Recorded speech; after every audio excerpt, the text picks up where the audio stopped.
दुलारी दादी की सभी बच्चों को राम राम। कैसे हो आप सब? सबका रिजल्ट मिल गया?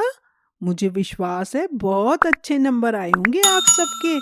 और आजकल छुट्टियों में खूब मस्ती कर रहे हो। छुट्टियों में खेलने के साथ साथ कहानी भी सुननी है। अपनी दीदी के साथ कहानी सुननी भी है और पढ़नी भी है। आज मैं आपको अकबर बीरबल की कहानी सुनाऊंगी। आपने अकबर और बीरबल का नाम सुना भी होगा और पढ़ा भी होगा। प्रसिद्ध मुगल बादशाह अकबर के दरबार में प्रमुख वजीर तथा उनके 9 रत्नों में से एक थे बीरबल। आज मैं उन्हीं की कहानी सुनाने जा रही हूँ। कहानी का नाम है सबसे बड़ी चीज। एक बार की बात है, बीरबल दरबार में मौजूद नहीं थे। इसी बात का फायदा उठाकर कुछ मंत्रीगण बीरबल के खिलाफ महाराजा अकबर के कान भरने लगे। उनमें से एक कहने लगा, महाराज, आप केवल बीरबल को ही हर जिम्मेदारी देते हैं और हर काम में उन्हीं की सलाह ली जाती है। इसका मतलब यह है कि आप हमें अयोग्य समझते हैं, मगर ऐसा नहीं है। हम भी बीरबल जितने योग्य हैं। महाराज को बीरबल बहुत प्रिय थे। वह उनके खिलाफ कुछ नहीं सुनना चाहते थे, लेकिन उन्होंने मंत्रीगणों को निराश न करने के लिए एक समाधान निकाला। उन्होंने उनसे कहा, मैं तुम सभी से एक प्रश्न का जवाब चाहता हूं, मगर ध्यान रहे कि अगर तुम लोग इसका जवाब न दे पाए तो तुम सबको फांसी की सजा सुनाई जाएगी। दरबारियों ने झिझककर महाराज से कहा, ठीक है महाराज, हमें आपकी ये शर्त मंजूर है, लेकिन पहले आप प्रश्न तो पूछिए। महाराज ने कहा, दुनिया की सबसे बड़ी चीज क्या है? यह सवाल सुनकर सभी मंत्रीगण एक दूसरे का मुंह ताकने लगे। महाराज ने उनकी ये स्थिति देखकर कहा, याद रहे, इस प्रश्न का उत्तर सटीक होना चाहिए। मुझे कोई भी अटपटा सा जवाब नहीं चाहिए।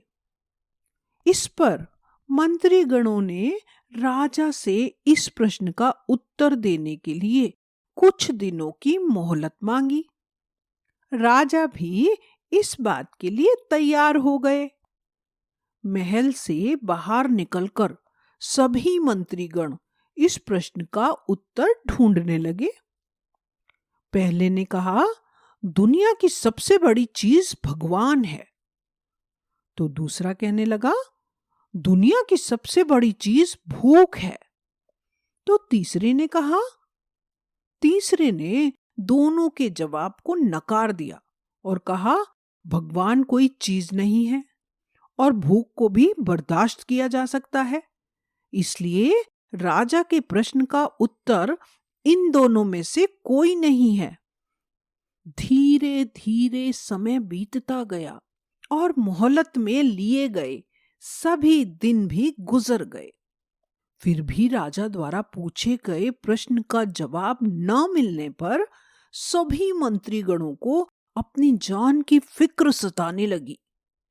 कोई अन्य उपाय न मिलने पर वो सभी बीरबल के पास पहुंचे और उन्होंने अपनी पूरी कहानी सुनाई। बीरबल पहले से ही इस बात से परिचित थे। उन्होंने उनसे कहा, मैं तुम्हारी जान बचा सकता हूं, लेकिन तुम्हें वही करना होगा जैसा मैं कहूं। सभी बीरबल की बात पर राजी हो गए। अगले ही दिन बीरबल ने एक पालकी का इंतजाम करवाया। उन्होंने 2 मंत्रीगणों को पालकी उठाने का काम दिया तीसरे से अपना हुक्का पकड़वाया और चौथे से जूते उठवाए और स्वयं पालकी में बैठ गए। उन सभी को राजा के महल की ओर चलने का इशारा दिया। जब सभी बीरबल को लेकर दरबार में पहुंचे तो महाराज इस मंजर को देखकर हैरान थे। इससे पहले कि वो बीरबल से कुछ पूछते, बीरबल खुद ही राजा से बोले, महाराज, दुनिया की सबसे बड़ी चीज गरज होती है। अपनी गरज के कारण ही ये सब मेरी पालकी को उठाकर यहां तक ले आए हैं। यह सुनकर महाराज मुस्कुराए बिना ना रह सके। सभी मंत्रीगण शर्म के मारे सिर झुकाए खड़े रहे। कहानी से हमने क्या सीखा? इस कहानी से हमें यह सीख मिलती है कि हमें कभी भी किसी की योग्यता से जलना नहीं चाहिए, बल्कि उससे सीख लेकर खुद को भी बेहतर बनाने की कोशिश करनी चाहिए। तो बच्चों, कैसी लगी कहानी? हो सकता है इसमें कुछ शब्द ऐसे हों जो आपको ना समझ में आए हों, तो आप नीचे कमेंट बॉक्स में लिखकर मुझसे उन शब्दों के बारे में पूछ सकते हैं।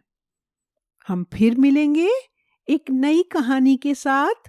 तब तक आपने अगर अपना चैनल सब्सक्राइब नहीं किया है तो फिर से एक नई कहानी सुनने के लिए जल्दी से आप चैनल को सब्सक्राइब कर दें और बेल आइकॉन बजा दें, जिससे आपको पता लग जाए कि दुलारी दादी नई कहानी लेकर आ गई हैं। Bye bye.